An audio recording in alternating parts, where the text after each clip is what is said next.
Мінекей құрметті ағайындар, Нұр тауының басына да келіп жеттік. Міне Құран түскен осы тау екен, пайғамбарымызға. Міне керемет, қараңыздар. Меккенің толық үсті көрінеді екен бұл жерден. О, қойнаудың бәрі қала, таудың арасын бәрі. Міне отырған сағат сөрде Кағба. Міне керемет. Нұр тауы деген осы тау екен. Осы таудың басында түскен екен Құран пайғамбарымызға. Керемет.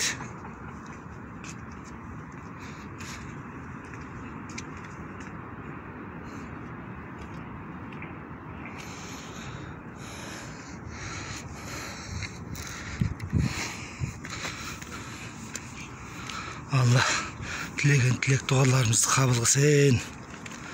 Сіздерде дұға қыла беріңіздер, жақта тұрып күш қуат берсін деп. Пайғамбарымыздың келіншегі Айша анамыз осы жерге күніге 2 марта шығып пайғамбарымызға тамақ әкеліп береді екен. Пайғамбарымыз осы жерде төбенің басында, таудың басында Алланың құдіретімен отырады екен. Соған күніне 2 мезгіл тамақ әкеліп береді екен осы жерге. Айша анамыз. Қараңызшы. Керемет. Міне осындай ағайындар. Алла қабыл етсін тілектеріңізді.